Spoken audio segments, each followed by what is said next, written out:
கொள்வார். திரு விஜய் அவர்களுடைய வழக்கில் பதில் மனு தாக்கல் செய்வது யாருடைய வேலை? சட்டத்துறையில் தான் சார் வரும். ஏன் சட்டத்துறையில் வரும்?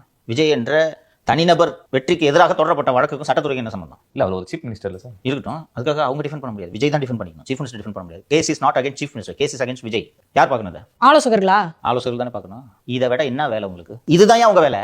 இதை விட என்ன வேலை? நீங்கள் தேர்தலுக்கு முன்பிலிருந்தே திரு விஜய் அவர்களோடு பயணிக்கிறீர்கள். விஜயோட நலன் தான் உங்களுக்கு வேலையே. இது சீஃப் செக்ரட்டரி வேலை இல்ல, இது அஸ்ராகருக்கு வேலை இல்ல, இது செந்தில்குமார் வேலை இல்ல, இது உங்க வேலை. மறந்துட்டாங்களா?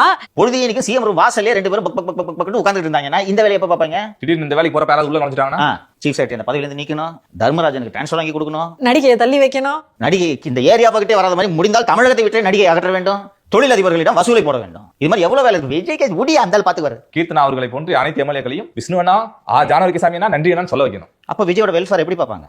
அந்த ஜட்ஜை பத்தி தெரியும்ல. இன்னொன்னு, இந்த வழக்கு விசாரணை தொடங்கும் போது ஜஸ்டிஸ் லட்சுமி நாராயணன் அவர்கள் சொன்னார் 6 மாசத்துல முடிச்சிடணும். சொன்னா நம்மளும் பேசணுமா?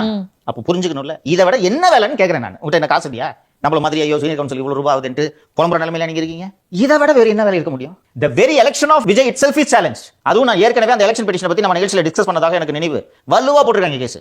ஆமா, குழந்தைகளை பிரச்சாரத்திற்கு பயன்படுத்தக்கூடாது, இவங்க குழந்தைகளை வச்சு விசிலடிக்க வச்சு பயன்படுத்திருக்காங்க, வீடியோவோட தூக்கி போட்டுருக்காங்க. இது எப்படி ஓவர் கம் பண்ணுவீங்க? Is it easy? இப்போ விஜய் பெரம்பூர் தொகுதியை தான் தக்க வைத்திருக்கிறார், திருச்சி கிழக்கு வேண்டாம் என்று விட்டார். அதனால் திருச்சி கிழக்கில் தகுதி நீக்கம் செய்யப்பட்டால் பரவாயில்லை என்று எடுத்துக்கொள்ளலாமா? உடனே கேட்கிறேன். அது இல்ல, எப்படி சார்? அது எப்படி சார்? இல்லமா, 2 தொகுதியில நின்று ஜெயிச்சாரு, பெரம்பூர் ரிட்டைன் பண்ணிட்டாரு, கேஸ் போடுறது திருச்சி கிழக்குக்கு.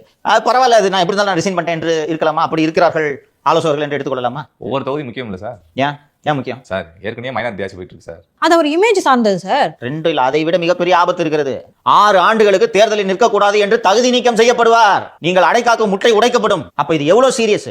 இதை விட என்ன வேலை உங்களுக்கு? நான் கேட்க உண்மையிலேயே கோவம் வருது. இதை விட என்ன வேலை உங்களுக்கு? நம்ம கேஸ் நம்ம எப்படி ஃபாலோ பண்றோம்? இதை விட என்ன வேலை உங்களுக்கு? அவர் justice Lakshmi Narayanan is a very fair judge. புரியுதா? ஃபர்ஸ்ட் எடுத்தவனே சொன்னாரு, பாரியா மத்த எலெக்ஷன் பெட்டிஷன் மாதிரி நினைச்சுக்காதீங்க, வழக்கமா நடக்கும்ல, 6 மாசம் நான் முடிய போறேன். அப்போ போன முறை இந்த வழக்கு விசாரணைக்கு வரும்போது 2 வாரம் அவகாசம், 2 வாரம் கழிச்சு வழக்கு வரும்போது இன்னும் 2 வாரம் கேட்டா அவனா புஷியான எது சொன்னாலும் கேட்டுருக்கு. ஹைகோர்ட் ஜட்ஜ் சுராகரா பாத்துட்டு பார்ப்பது அந்த கோவம் வேற இருக்கும் உங்களுக்கு. வழக்கறிஞர் நீங்க ஒழுங்கா இல்ல, இப்பதான் ஃபார்ம் பண்ணிட்டு இருக்கீங்க. நல்ல சீனியர் கவுன்சில்ஸ் உதவி பண்றதுக்கு உங்களுக்கு இருக்காங்க. விஜய் மேல பிரியமா இருக்கக்கூடிய மூத்த வழக்கறிஞர்கள் இருக்கிறார்கள். தயார் பண்ணி கவுண்டர் போடுறது உங்களுக்கு. அதை விட என்ன வேலை? அதை விட